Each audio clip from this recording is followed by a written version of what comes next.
ప్రకాశం జిల్లా నూతన కలెక్టర్ గా రాజాబాబును ఈ రోజు బాధ్యతలు స్వీకరించారు.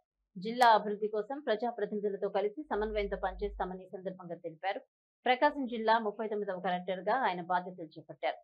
ఎన్ఏఎస్పీ గెస్ట్ హౌస్ కు చేరుకున్న కలెక్టర్ కు జాయింట్ కలెక్టర్ గోపాలకృష్ణ, డిఆర్ఓ చిన్న ఓబులేసు, ఒంగోలు ఆర్డీఓ లక్ష్మీ ప్రసన్న, కనిగిరి ఆర్డీఓ కేశవర్ధన రెడ్డి సహా ఇతర రెవెన్యూ అధికారులు ఘన స్వాగతం పలికారు. అనంతరం ప్రకాశం భవనానికి చేరుకున్న ఆయనకు వేద పండితులు పూర్ణకుంభంతో స్వాగతం పలికారు.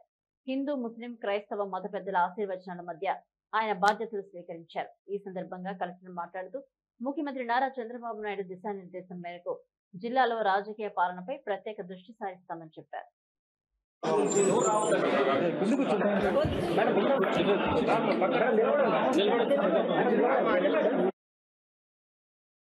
జిల్లా కలెక్టర్గా బాధ్యతలు తీసుకోవడం జరిగింది.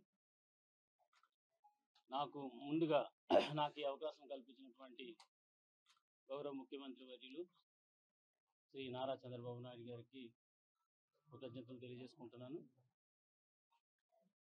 అదేవిధంగా ఈ జిల్లాలో ఇంతకుముందు పనిచేసినటువంటి కలెక్టర్ ఏవైతే ప్రజలకు ఉపయోగపడేటువంటి మంచి పనుల్లో ఏ విధమైనటువంటి నిర్ణయాలు తీసుకున్నప్పటికీ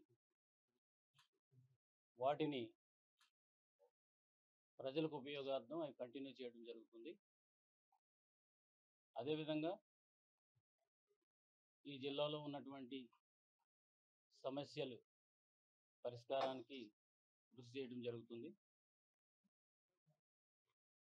యాజ్ ఎ పొలిటికల్ గవర్నెన్స్ అని ఏదైతే గవర్నమెంట్ నిర్దేశించిందో ఆ విధంగా ఇక్కడ ఉన్నటువంటి ప్రజాప్రతినిధులతో సమన్వయం చేసుకుని ప్రజల యొక్క సమస్యల్ని పరిష్కరించడం అనేది ప్రైమరీ ఎజెండాగా తీసుకోవడం జరుగుతుంది. నా ఉద్దేశ ప్రకారం there is no problem without a solution. పరిష్కారం లేనటువంటి సమస్య అనేది ఏది లేదనేది నేను ఇప్పుడు నమ్ముతాను. దానికి అన్ని రకాలుగా